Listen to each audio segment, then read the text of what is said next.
Vytautas, thank you so much for joining me on the show, man. It is an absolute pleasure to have you here, brother. I'm glad talking to you. It's cool, like we were kind of talking about. We've just misrecorded the show, so we're retaking the beginning of this one, but we're just talking beforehand.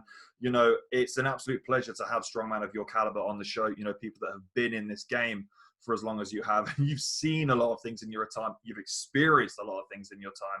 And it would be rude not to kind of bring up the fact that obviously World's Strongest Man has just been. And if anyone doesn't want any spoilers, close your eyes for the next few minutes, because huge congratulations to Alexei Novikov. You know, we were just talking beforehand with that retake, and there were some real surprises out there. And you were kind of saying that Brian Shaw for you was one that you were kind of a little bit shocked. Yeah, that was the biggest surprise of the competition, that he didn't even finish in the podium, which is like, to me, it was like, I thought that he has a very good chance of winning the whole thing, but then he didn't even finish in top three, and I was like, okay, there's something is not right. Like I really hoped that he can get that fifth title, and he didn't.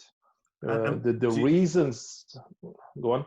Do you think that you know, it's because I feel like a lot of people have been talking for a long time now about when Brian, you know, needs to step away from the game. Do you think this is the final nail in the coffin for him, or do you think that this is going to be the thing that drives him on to say, you know, I didn't podium this time, and I'm not having that because I know I'm a much higher caliber strongman?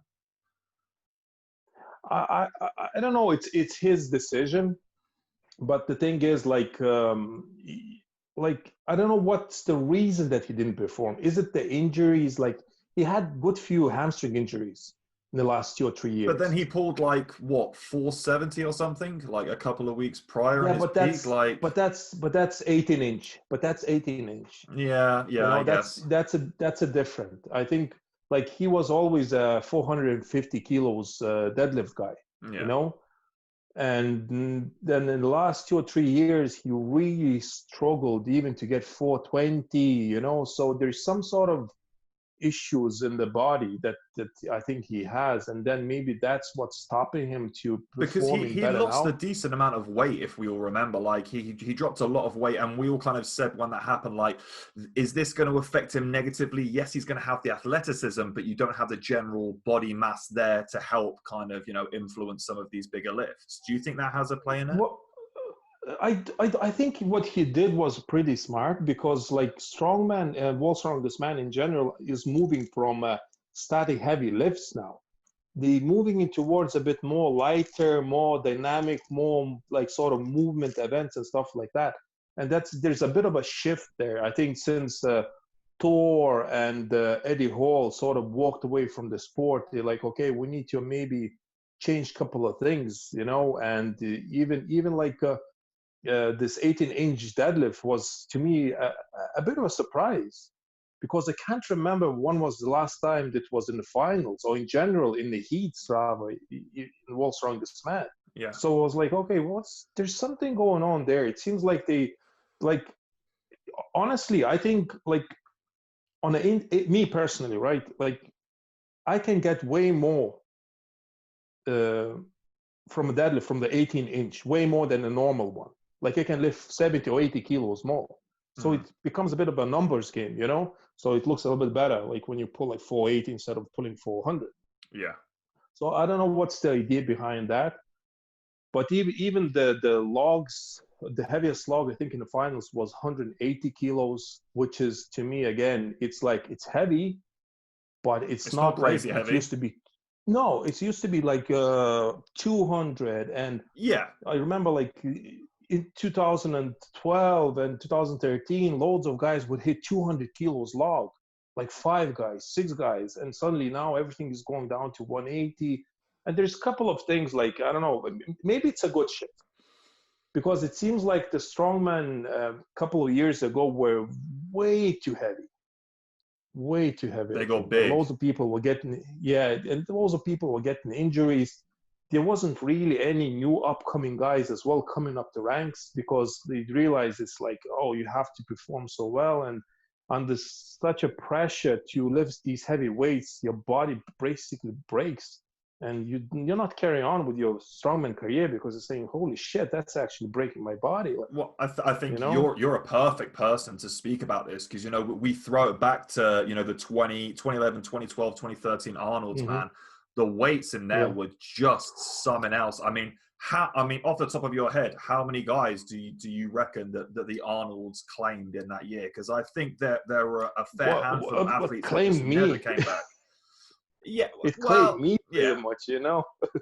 So in 2013, I really messed up my neck to the point where I was like, that's it. I'm from being the top dog in the world when it comes to strongman, I literally went down to being again a sort of average strongman, like as bad as it sounds, but that was the fact. And it just, these heavy weights, and like in 2016, and to carry 720 kilos on your back as a yoke for 5 meters, it's just like, Insane. guys, what are we doing here? Like I like after that competition, I thought I was almost died basically.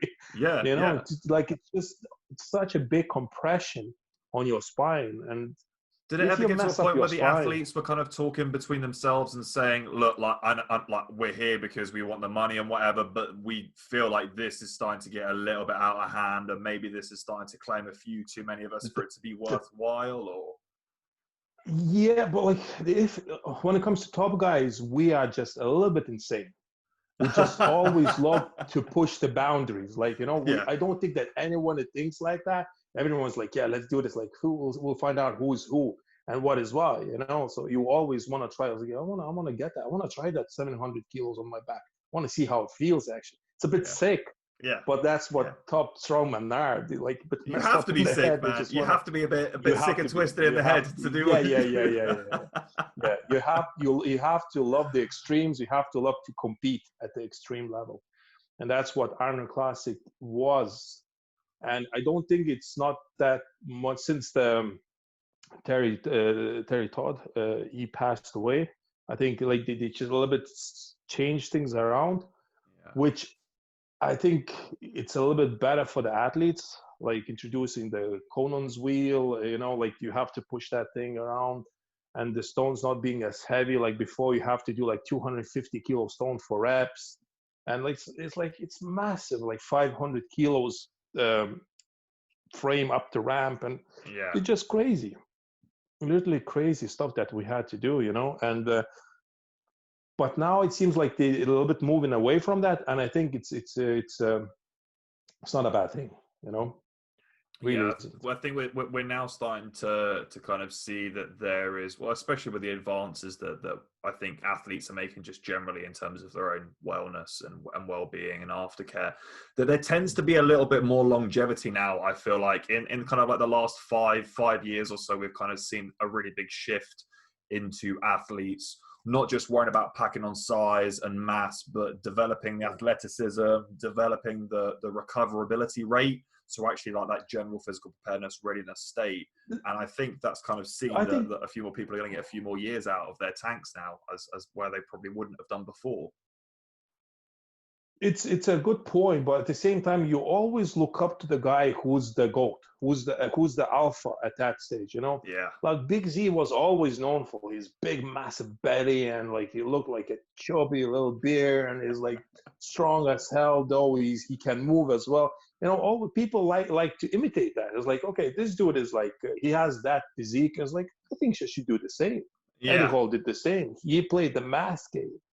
He always was like, I need to be 190 kilos in order to win World's Strongest Man, you know. Brian Shaw, the same stuff.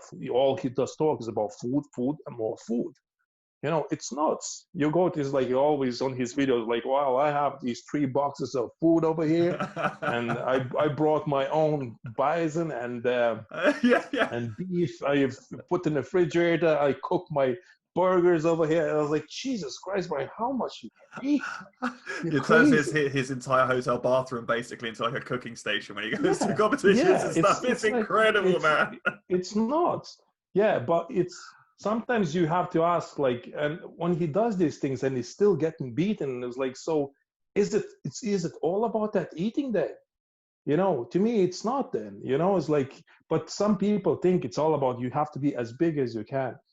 like for me personally, I once I was 152 kilos for a 5'10" guy, and it played against me. I was weaker. I was like actually fatigued all the time. My energy levels were low. And actually, I was like, oh, I need to drop down a bit. And the minute I dropped down a couple of kilos, my strength went up. My everything just you just become a stronger person. Yeah, So for you found some that sweet people, spot. yeah. Look at Novikov now. Like, holy shit. Yeah, Like I look at that's the guy exactly it. and it's like, where the strength is coming from? There's no. He's just so explosive. He's so dynamic. Like, that's what I love about him. And I think it's wicked because exactly what you said there, where it was like back when Big Z was ruling the world, and it was like everyone wanted to be like Big Z, and you say they imitated him. I think it's really cool now because I think, especially like, you know, Martins is heavy for his build, but not crazy heavy compared to some of the other guys. No. And now for a second year in a row, Novikov, a smaller athlete, more dynamic, more technical, has come in. So now I think it's cool because we're going to start to see this surge of slightly smaller but more dynamic, powerful plyometric guys that come in that just absolutely dominate some of these events. Well, it depends, like, because Tolman, the young one, he looks, if he can fix these couple of weaknesses, he might be like, okay, guys, nobody's beating me for like 4 or 5 years if I'm not getting injured. And he's got better every single year in like the last 3 years back to back. There's been noticeable jump ups on the podium for sure. Like more consistency, I would probably say. Yeah. Yeah. Even I think this year he won the last 2 events. He won the stone. He smoked everyone in stones. He literally destroyed everyone. Yeah. I know Novikov didn't need to break his sort of, he didn't need to like sort of go all out at the stones because he already knew that he's sort of a winner. But anyway, still, like Brian was like, I think 8 or 9 seconds behind. Like that's unbelievable. That's insane. You know?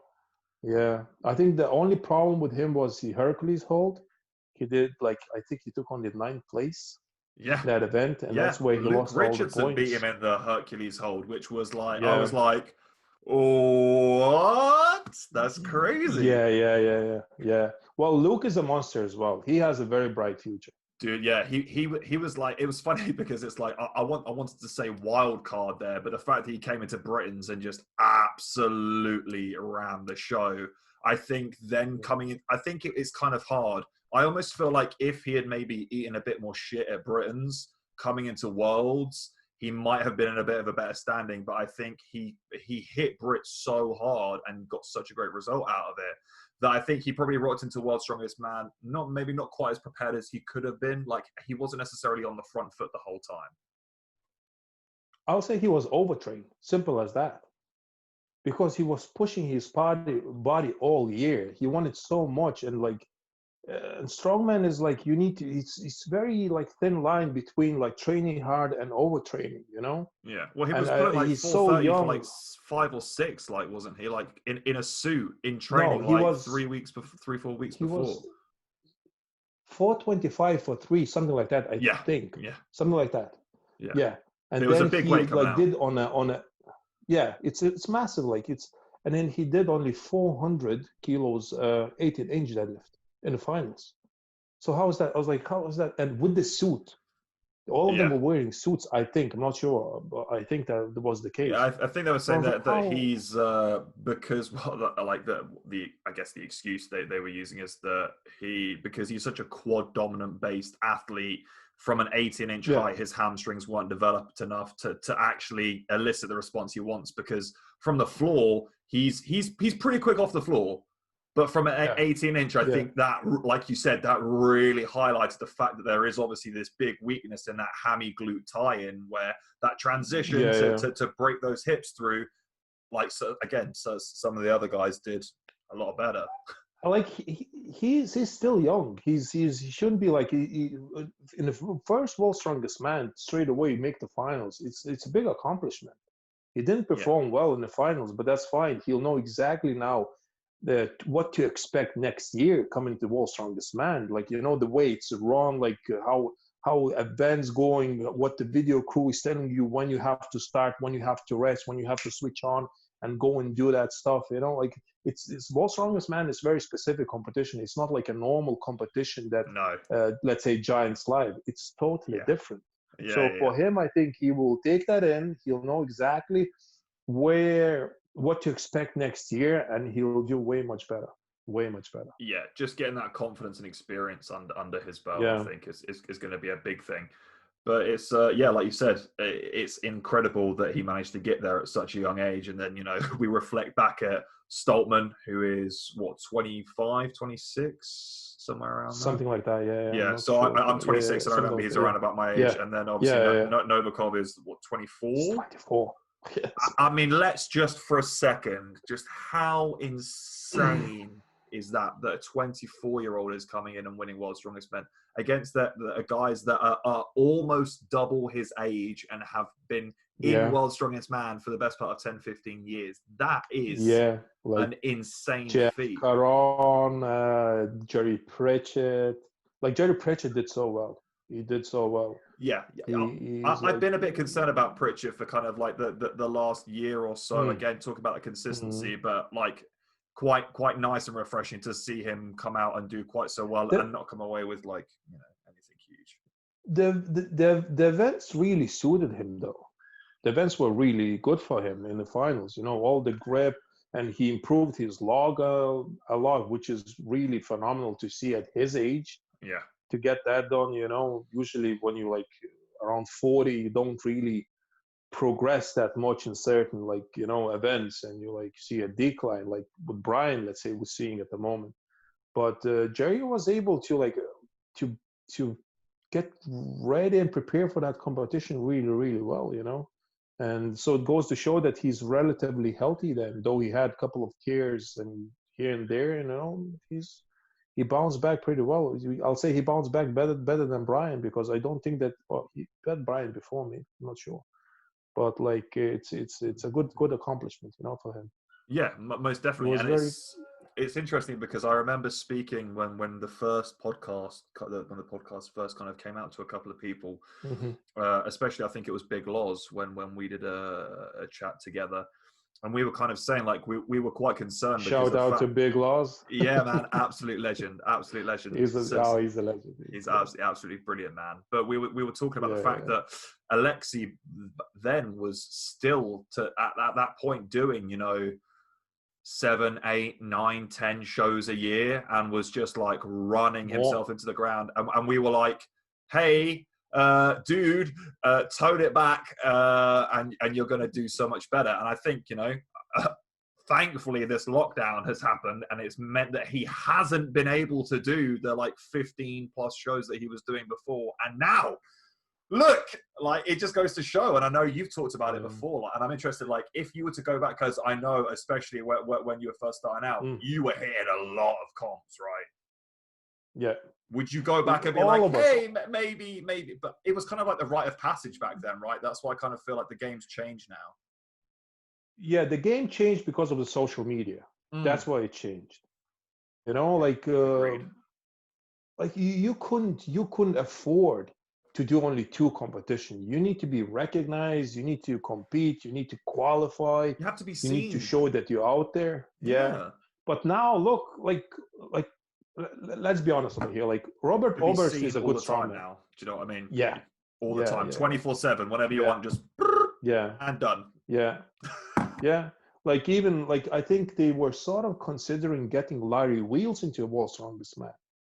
Why? No. He was signed for the Arena Tour, the Wembley Arena Giants Live Arena Tour. He was being brought in for that, and I remember when that happened, and all of the strongman community was like, "What the fuck is going on here?" Like, Larry Wheels isn't a strongman. He's an Instagram guy, and it's like, he's strong on video, and he came out and did a few crazy things with like the log pressing and stuff. But it's like he's still a power lifter, do you know what I mean? Like, to that extent, he hasn't been brought into like the inner circle, if you will. But that was great, because like, sort of, he tried to get ready for that show, and the minute he tore the biceps in the training session with the stones, he was like, "Oh, I'm done. I was like, hell yeah, that goes to show how strongman is tough.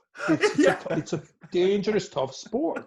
And everyone's saying, oh, Larry Wheels is this and that. And bang, 1 inch is like, Jesus, I need to back off over here. I was like, exactly, my friend. It's not that easy. Everyone thinks that it's like, oh, it's all just, strongman it's not it's a tough sport, super tough sport, Well, I think it's so hard because there are so many events that require completely different things, completely polarizing elements. And to be a strongman, a good strongman, like what I would categorize yourself as, like, especially in the heyday, you were such a well-rounded athlete in terms of, like, there were no real big distinct weaknesses. Whereas I feel like, especially now, like you're saying, with the social media thing, we're getting a lot of these, like, specialist, quote unquote, event, like, lifters that are coming in, and it's like, yeah. Yeah, but like that, they're coming in and it's like, okay, maybe they've got a killer log or they've got a killer circus dumbbell or whatever. But yet they go into an event where maybe in the heats they've got the events and they look really fucking good. And then they hit the semis and then none of the events are in their favor and then they just eat shit. Like, I think we're seeing a lot more of that now. Whereas like I was saying, back in your day, it was like the strongman, the ilk of strongman that you belong to, that just wasn't the case. It was like everyone was so well-rounded back then compared to now. I mean, what do you think about that? Well, I think that's the way it should be. And again, it's. You mean how you were, not. Yeah, how I think. Yeah, that I don't think they should be like you should be chasing. What I was like a one-trick pony. I just hate that shit. I really do.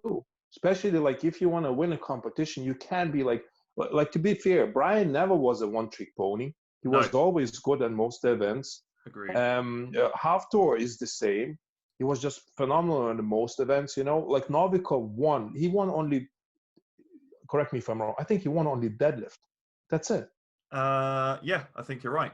Yeah, it's perfect. Like, that goes to show that he has no weaknesses. He did top 5. He placed top 5 in all the events. Bang, he's the champ. Consistent.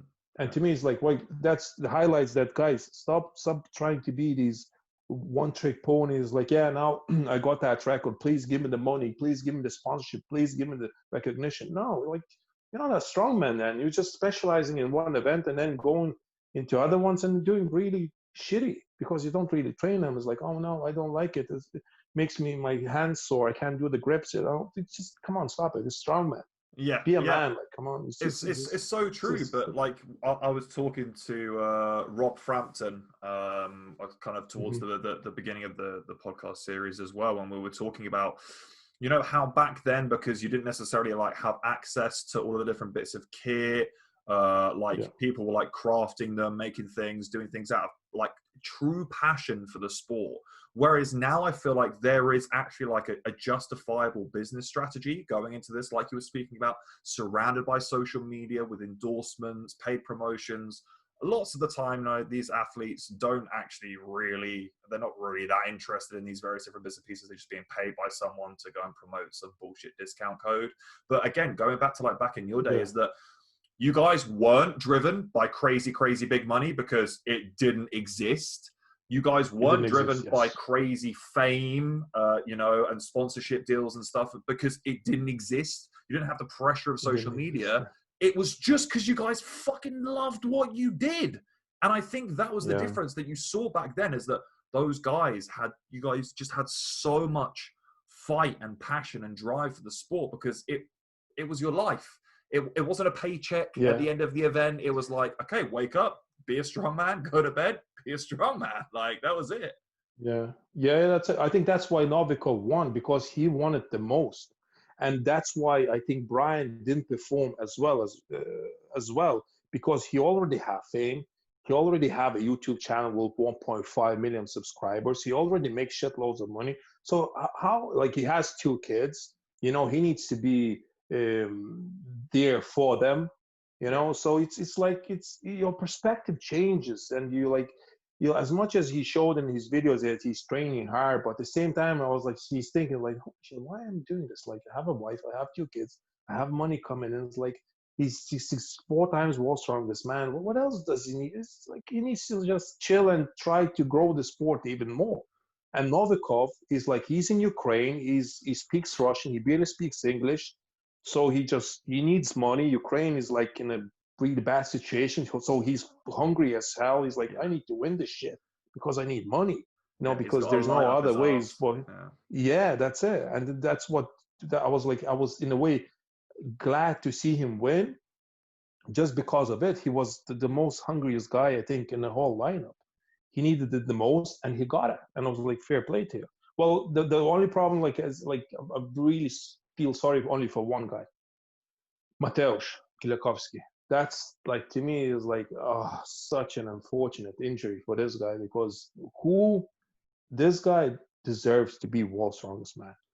Like, of all of them, I'm really sorry that I'm saying that, but this guy is like, he is such He's a a freak. beast of a He's an strong man. absolute freak Yeah, of nature, man. He's yeah, an absolute freak of nature. and And again, and a young hopefully, buck.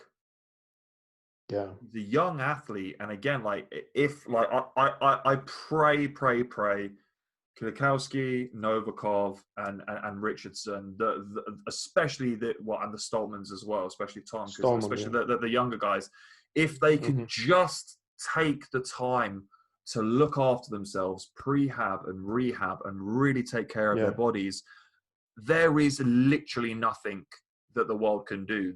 I feel like those four guys could quite easily be the top four of the next competitions for several years to come. But we just need to ensure that they don't have any injuries. And it just goes to show, Kielakowski gets pushed out, could have quite possibly, we'll never know, could have quite possibly taken the world's strongest man this year. A lot of decent events for him, apart from maybe the deadlift, but it's from higher up. Again. So it maybe it was a little bit better suited for him than from the floor weight. Struggle. So we don't know. Maybe he won't lose as many points, so he would have been fine. Yeah. Like that's the only sort of, I think that's where I was like, Jesus Christ, this guy should have been like, he should have went there. But that goes to show how hard he's pushing his body and how hard he's training, that he's like, he tore his triceps third time, like, already. Like, that's, when he told me, I was like, my God, Mateusz. I was like, Jesus, dude, just this time, please do me a favor. Take your time with coming back. Yeah. Just don't rush that. To be telling him this sort of stuff on a constant, I think, because you can see he's just so goddamn hungry. He's just so hungry for it that, like you said, like, all you guys have that switched, you know what I mean? And he's just got that just switched into like, do whatever you have to get it done.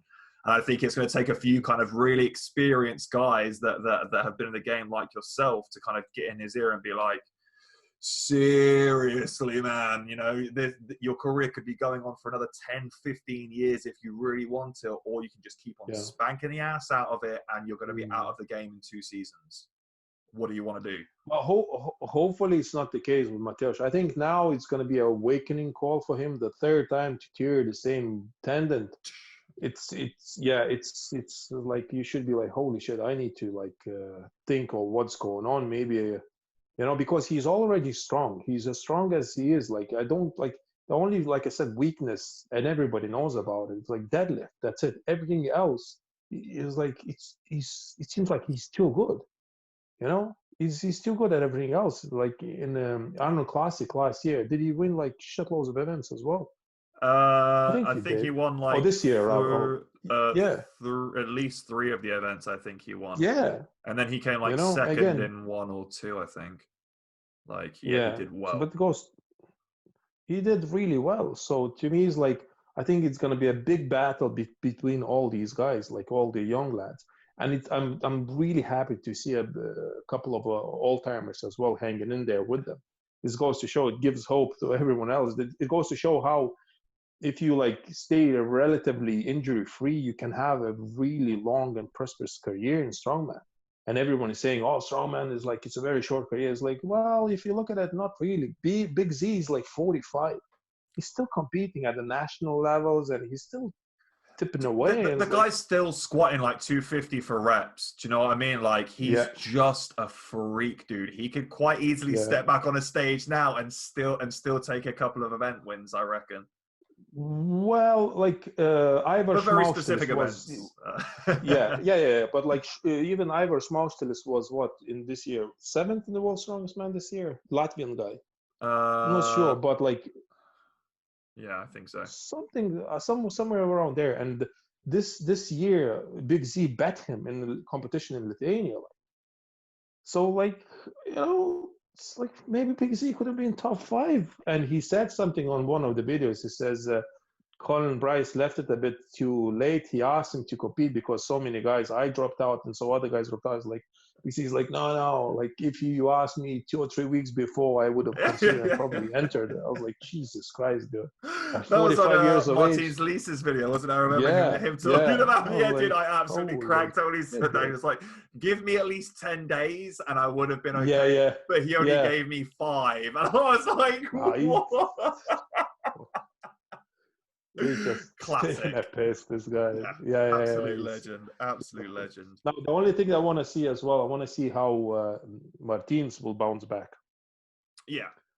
I think he's again another athlete that you can't really ever underestimate. I almost feel like he has this game plan of lulling everyone into a false sense of security by just posting like a plethora of videos about all of his injuries leading up to a show, and then like the week before a show he'll look fucking he'll look great, and then he'll come into a show and absolutely decimate, and everyone's like, wait, Martins, I thought you were broken, like you've had injuries for 6 months of the year, and now you come and do 3 shows, take the firsts, and then just go back to rehab again. It's like, what? Yeah.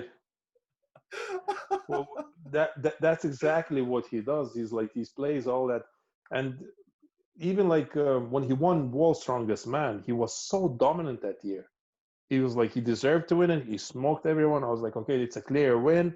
Bang. There's no argument that there's no conspiracy saying, oh, maybe Thor would have won. And to qualify, didn't he? That was the year where he actually struggled on the qualifier, was it not? No, I don't think so. Because I thought, didn't he missed qualifying earlier in the year, then had to go to Santa Monica, which was the last qualifying round, was it not? No, Santa Monica was for the Arnold Classic. Oh, of course it was. Yeah. That was it. It was Santa Monica was for the Arnold Classic. Yeah. He missed out. He did the Arnold Classic, but he already sort of had problems with his. He was having the nerve issue on the neck and the shoulder, and he couldn't press at all. He was just So he won that. He qualified. He got it, and after that, I think he said, "That's it. I need to try to fix the issues and address them and try to overcome them. Otherwise, it's like his career is pretty much over." Which is, I think, it's a right call. It seems like now he's relatively healthy. And he's already, I think, getting started, getting preparation for the Arnold Classic next year, which is going to be really interesting. And I'm not sure, someone told me that it might be pushed back. It's not going to be March. It's going to be a bit later on. Oh, okay. That's why I think Mateusz says he might try to get ready for that. Well, the thing is, he I've heard you speak about this before, like he's in good shape all year round. Like it's not like Mateusz just turns up to a show and just knocks it out of the park. Like in his training, he just looks solid the whole time, and it's just like small incremental PBs, but all at like a really high standard throughout the year. And then you just see him like repping like 100 kilo circus dumbbell and his Instagram, and you're like, it's like 4 months before any competitions, and this guy is just looking unreal the entire time. So like, I think, he looks like he's kept up a relatively decent level of fitness. He hasn't dropped tons and tons and tons of weight with the injury, which I think is going to kind of hold him in good stead coming back into it. So I think hopefully we might be able to see a decent performance out of him. I think we will. I think he's a very driven guy, very humble.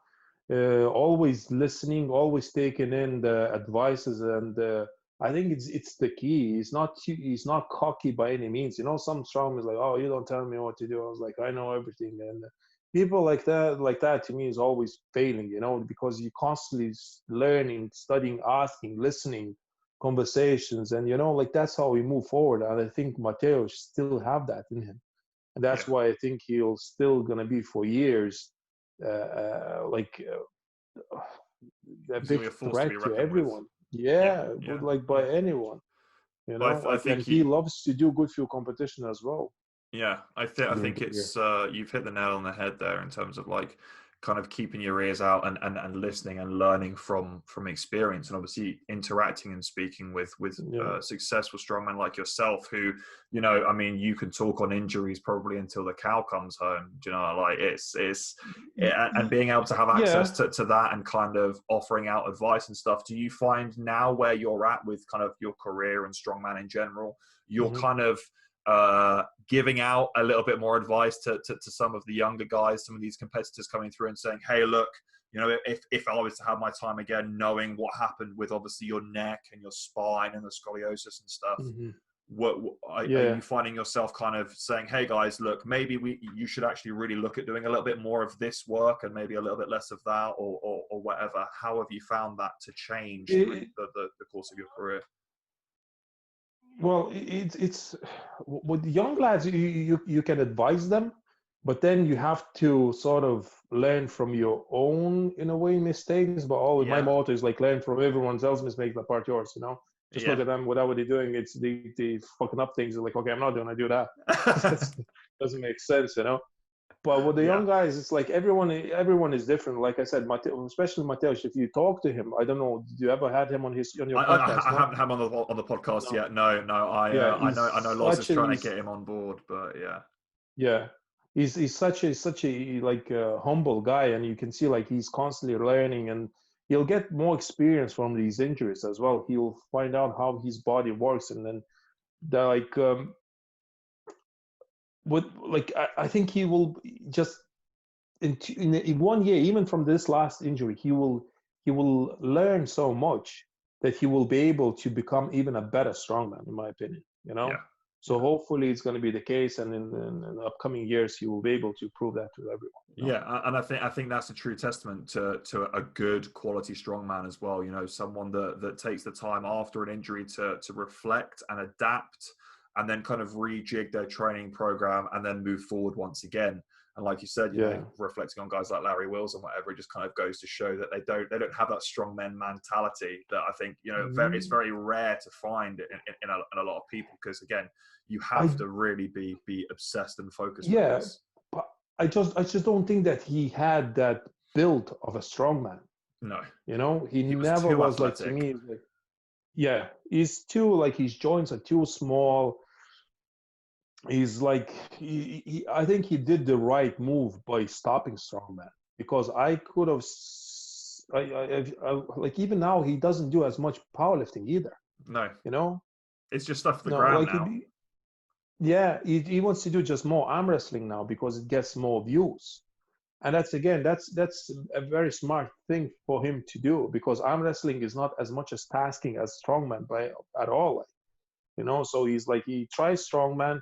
Couple of injuries here and there, and then I think he went back to powerlifting, and then he popped something in his ankle or his knee, and like he's moving on. So he's doing all the right things. He's trying to stay relative with every sport that is around, and the arm wrestling sport is really, really growing.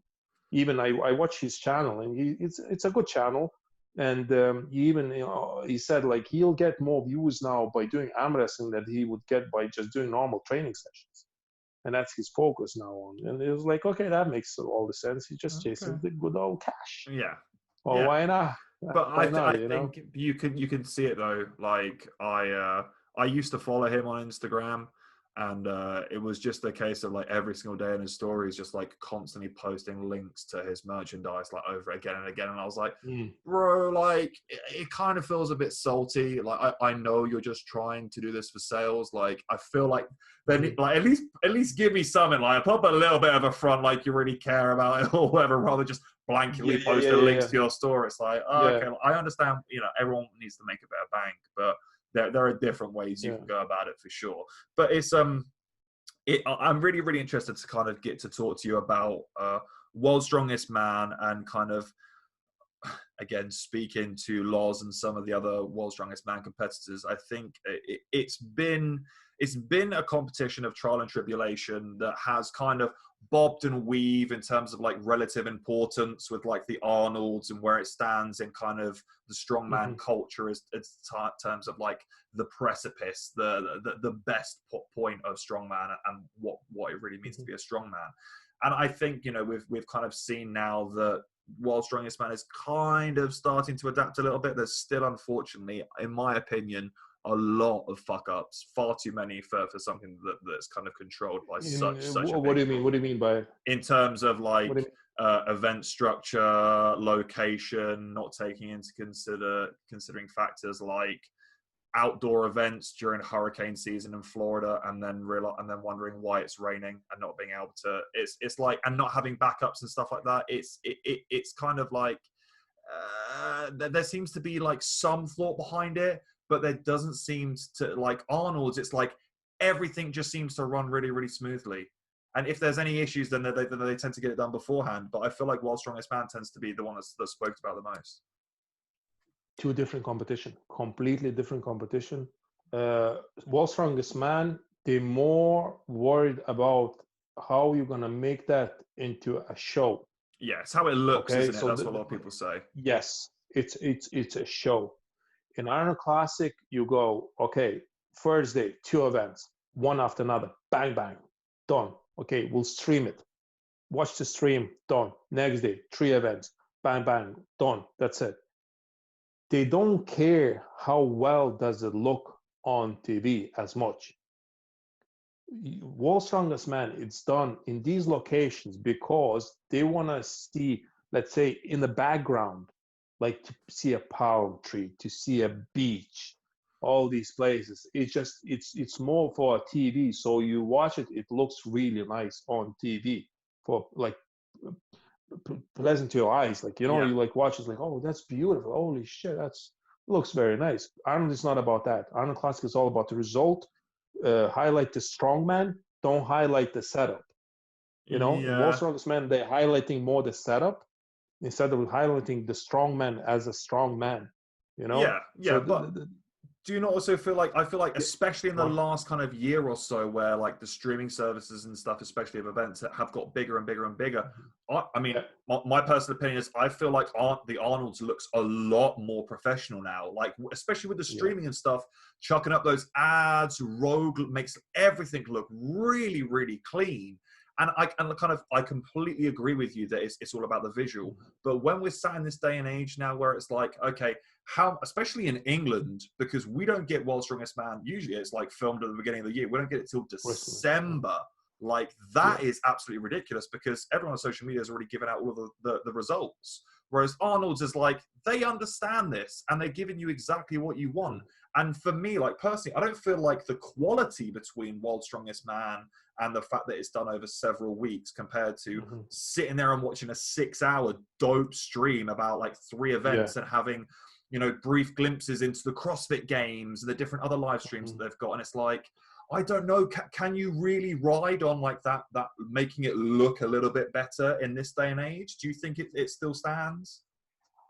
I think they're moving towards that, but they still need to let it go that the model that they have now, and it's very hard. You know that yourself when you have something. You mean they need to stop doing what they've done before? Yeah, right, what they're doing, and they will eventually, because Arnold Classic is run by a certain crew, and then World Strong is run by IMG producing company. Yeah. So they sell that to I don't know what's the American channel that like, broadcasting. Yeah, CNBC, like CNBC like that. or CBS or something like that. I can't remember what it is. Yeah, something like that. So they need to sell it as a package because it's a TV channel. It's not like Arnold Classic. They get it like, okay, we're gonna just do the stream. We're gonna tell people to pay it, and they can watch it. You know, because would it? I think they're expecting like Arnold Classic is watched only by hardcore fitness guys. Like you, me, or anyone else who's so they can't reach that broader sort of group of people where like grannies, you know, sipping a cup of tea and watching on TV like at Christmas, like, oh my God, look at these big boys lifting these heavy things. They're like they can reach way more people. Like, I think when I was talking to Colin Bryce, he was telling me like when Sven Carlson won World's Strongest Man in 2001. Okay. If I'm not mistaken, was it 2001, something like that? 10 on BBC, right? 10 million people watched that show. 10 million people. That's a lot of people. That's a lot of eyes. That's a lot of people. Yes. So if you meet someone on the street and and they were like, who's the world's strongest man? You can, like, every sixth person in England would know that. Yeah. How insane is that? How insane is that? Yeah. What that he says, his status as a celebrity was like just confirmed by just 10 million people watching him.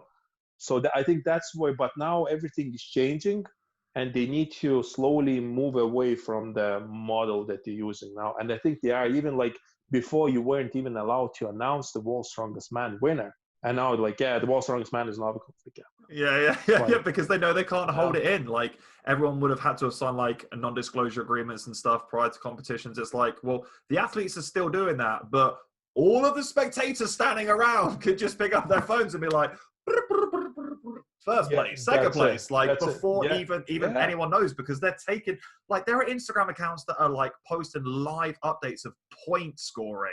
Like, that's how detailed stuff is getting. And it's like, you can't keep anything a secret now. So why not just embrace it and put it out there? And I think that, I understand everything with like putting it on and making it a spectacle once a year, but especially like looking back over the years, strongman there was never really a boom. There was never really like a constant growth. It was always like this very underground thing, and like it came out at Christmas and like everyone was hyped about it. It's like everyone playing tennis around Wimbledon, and then for the other 10 months of the year they never pick up a racket. It's like, but now where we're getting this competition at this point of the year, this competition, and we're just constantly getting to see it more and more and more, and live streaming more and more and more, and the views are getting larger and larger, and we're getting more and more eyes. It's like, okay, this is the way we go about it.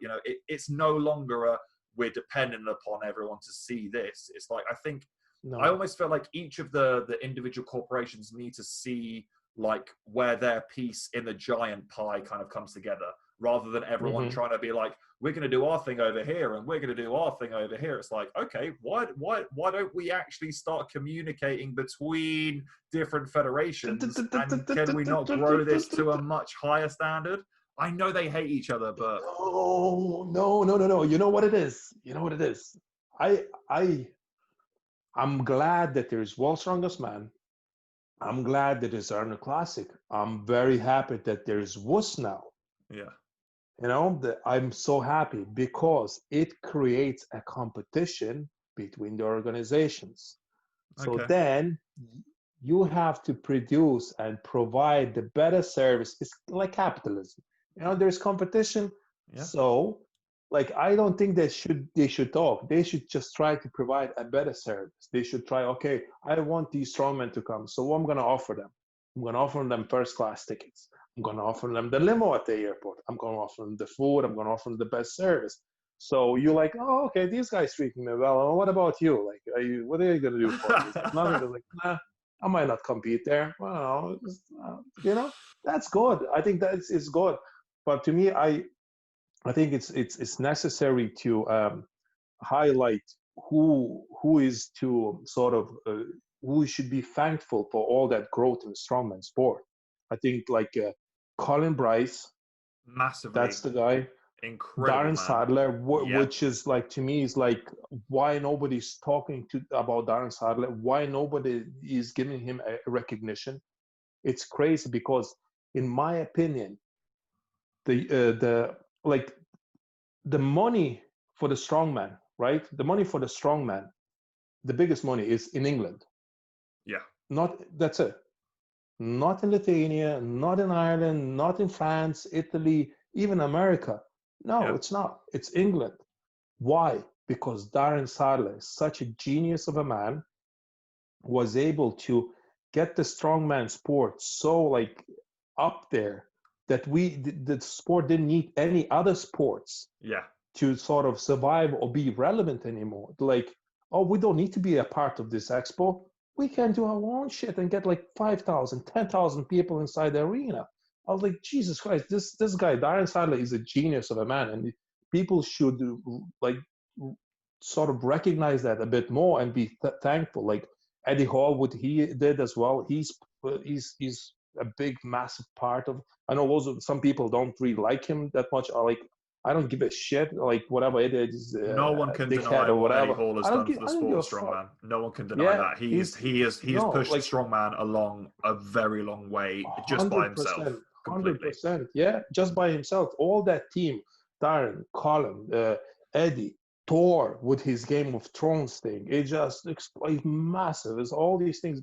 People should give them so much recognition, like, because they did way more to the sport than with all the respect to Big Z. He was just focused on winning the titles, but he wasn't the best ambassador for the sport. Yeah. And people will try to chew me alive. I don't give a shit. I'm just going to tell it like it is, No, he wasn't the best ambassador. Yeah. To me, he was the best athlete, but but completely. But again, you can't that they don't correlate. Like, just because you're an incredible athlete doesn't mean you're charismatic. Yeah. But for someone like Eddie to come along, who is charismatic and can chat and have a bit of banter and kind of get the crowd behind him and have a bit of fun, and then go out and do these phenomenal lifts, breaking records that have been set by Big Z for years and years and years and untouched, to come out and do that, but then have the character and personality to carry the brand behind that. And again, like we're seeing with Shaw and now Eddie on YouTube and stuff, these guys are finally getting paid for what they're so fantastic at doing.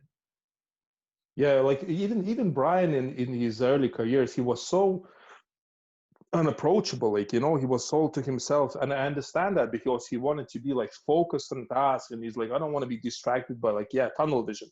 I don't want to be distracted by any other bullshit. And but the problem is, sometimes you have to do these promotions. You have to be like Eddie Hall in order to grow the sport and get the money from the sport. Like Eddie is a millionaire, and probably Brian Shaw is a millionaire thanks to the strongman sport. Who would have thought at 10 years ago that it's possible for a strongman to become a millionaire? Yeah. Nobody. If someone told me in 2010, I was like, you can become a millionaire, someone's like, get the fuck out of here. You crazy? What are you talking about?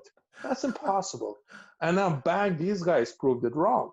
And thank God to English people and England as a country, they backed the Eddie and the strongman sport, and it's going through the roof, and everybody, we should be thankful. And again, I'm go back to Darren and Colin Bryce for achieving these. Like, I spoke to one guy who ran another federation, and it's crazy as it sounds. I met him like in one of the competitions, and I don't know, he was drunk or whatever. He told me the stupidest thing that pissed me off the most. He just said, well, all these strongmen now, and he runs the federation, he runs the organization. Check this out. I met him on the street, and I think in Lithuania, we had the log press competition, whatever. And he told me to my face, to an athlete who wants to get paid as much as possible, is like, oh, strongman sport will never be as big. Strongmen should never get paid very well. And I was looking, I was like, what are you drunk? Are you high on drugs? What? I don't want to say, yeah, I swear to God. I think I know exactly who you're talking about. We'll have a chat about it afterwards, but I'm pretty sure I know who you're talking about. Yeah. So this person told me, and I was like with my youngest brother, like Mantas, and Mantas looked at me, and I was like, is it for real? He was like, Jesus Christ. Like, for him, it was the worst thing that the strongman sport was growing so rapidly, because now he can't just, sit around. He needs to go to work. Now he needs to get these venues. He needs to pay more to the athletes. And it's like, oh, I'm not making as much money anymore. I need to put in work. Oh, that's bullshit. I don't want strongman sport to be big.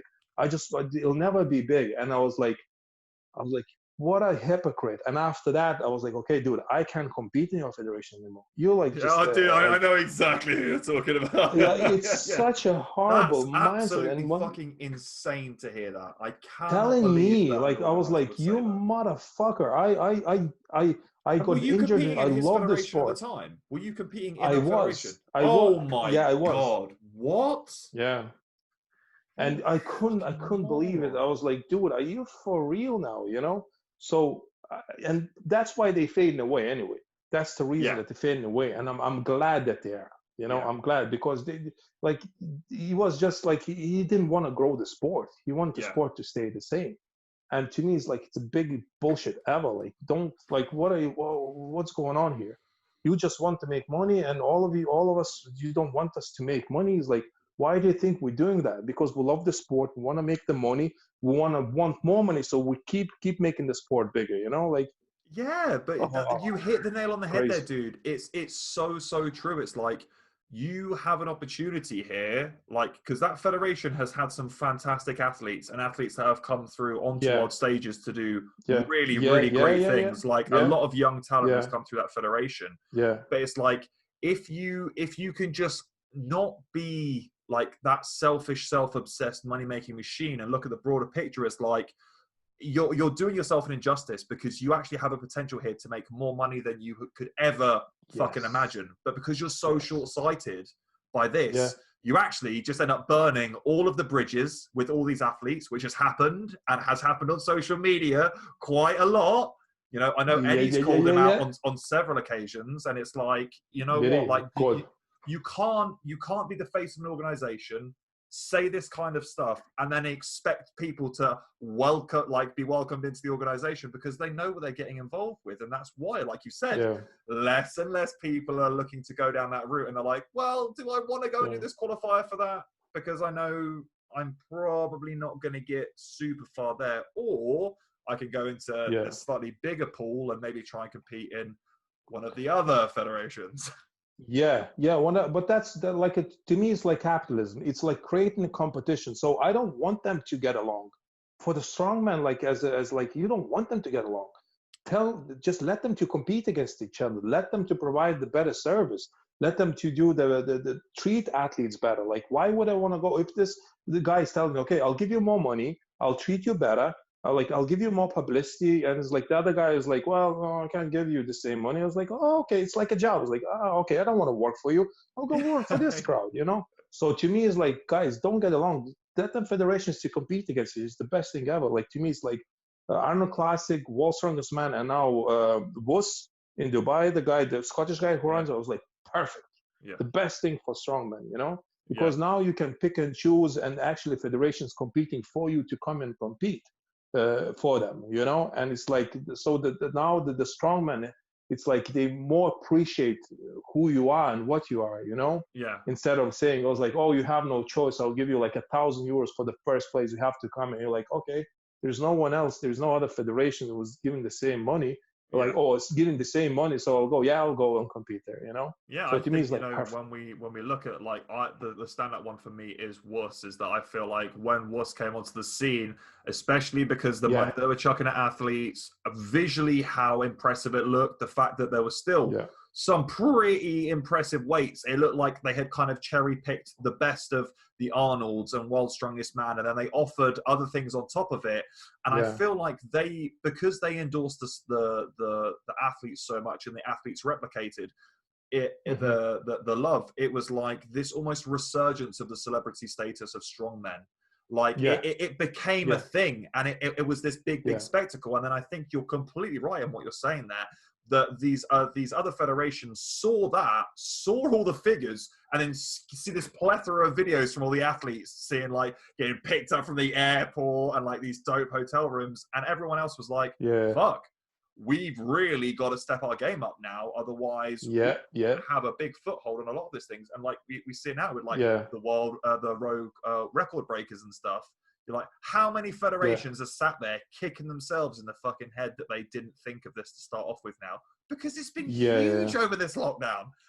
It's been a game changer. And yeah, again, yeah, it's just helping with that resurgence of the celebrity yeah, status. yeah. Yeah, so let to me is like let them to compete. Let them like just more federations like that coming in with the big money, with a big plan, promote the sport and grow the sport itself. I was like, I'm all for it.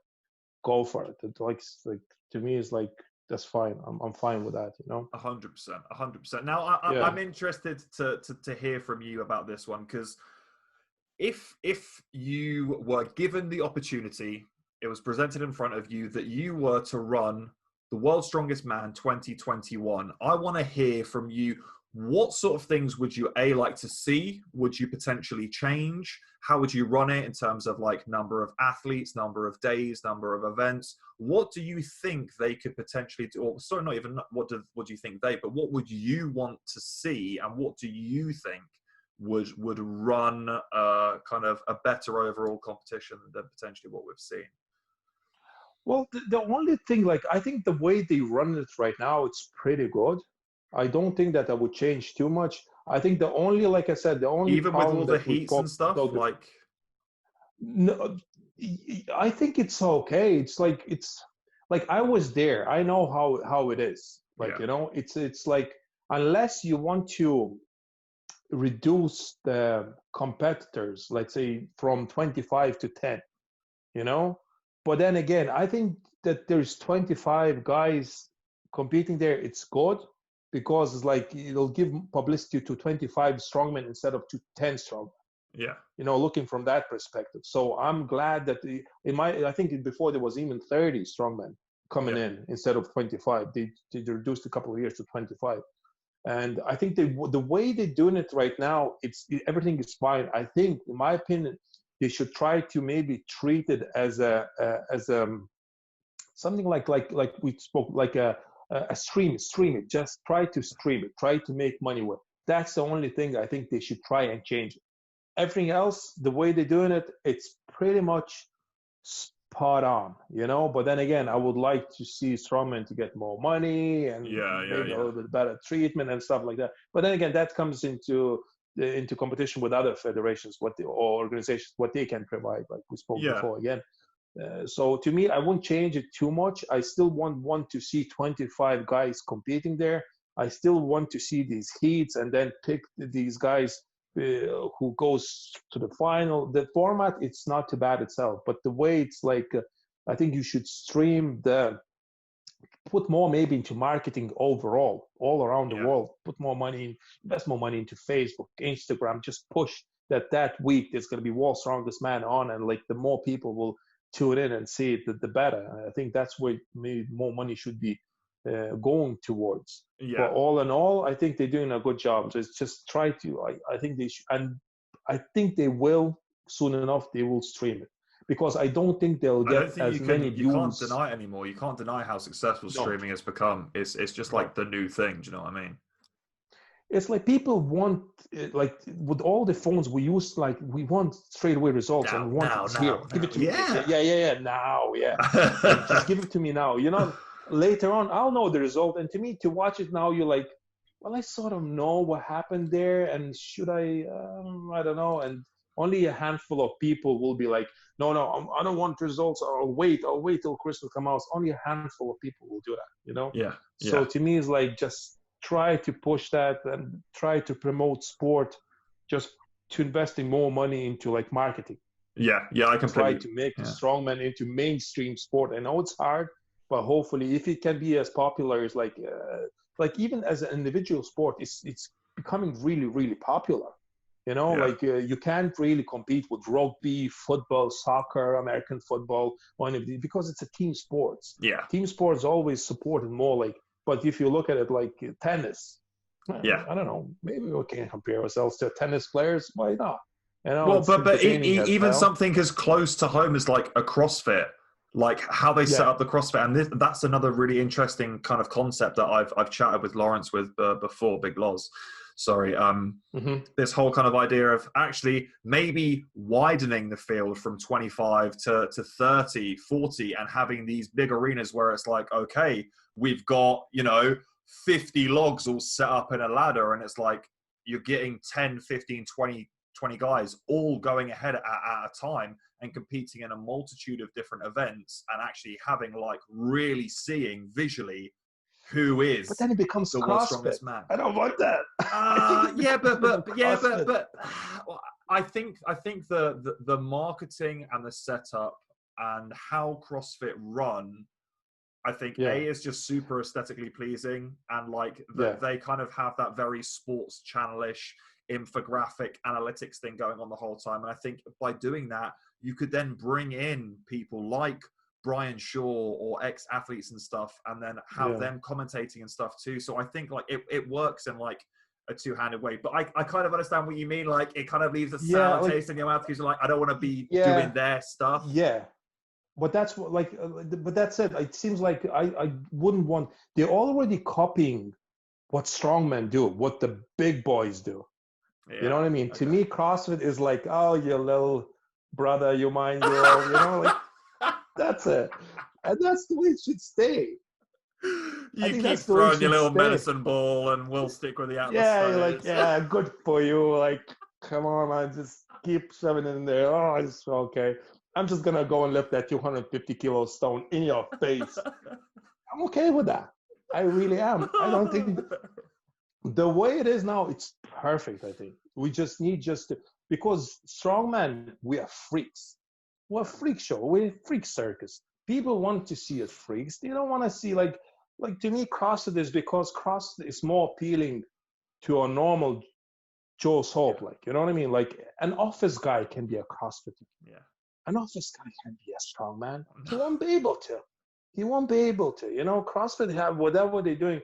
They're generating more money because Raw Fitness got involved, and it's more sort of again appealing to a normal people. It's like, okay, I cannot lift that 200 kilo stone, but I think I can do a 60 kilos like snatches or clean and presses. Like, I think I can do that. Oh, that's my sport. I'll go with this one. You know, to me, it's like, no, just emphasize how freaky and tough the strongman sport is, and like try to give publicity to all these good guys that actually are legitimate good strongmen. You know. Yeah. And I don't know. So to me, it's like maybe these strongman games that I think they did. Giants Live did them in Canada. I'm not sure. I think they did them. Yeah. Yeah. They did that. Luke Richardson, I think, won Yeah. one of them. Yeah, yeah. To me, it's like I was like, nah, I don't. I would be an old school guy. I was like, nah, it's not for me. No, I just want to see like Wallstrong. Like I said, they have everything. Everything else is perfect, apart from I think they should start streaming it, and that's it. You know, Arnold Classic. They already have 10 guys, and they dead right. You know, was I think I have like from 10 to 15 guys coming in or something like that. And again, I think that's just perfect amount of people, you know. And again, if you wanna become a pro, try to qualify. And then I had a big bust up now with the Novico's 18-inch deadlift on my Instagram, and people are saying that there's another guy who pulled 550 kilos in some competition. I just, and says he holds the record of silver dollar deadlift, and I was like, I don't like, I'm gonna be blatantly honest and brutal about it. I was like, I don't give a shit that he owns it. If he wants me to say, yeah, he's a record holder, become a pro, try to compete in World's Strongest Man, Giants Live competition, Arnold Classic, WOS competition, go and break the record there. I'll say, dude, you're the man. Yeah. That's it.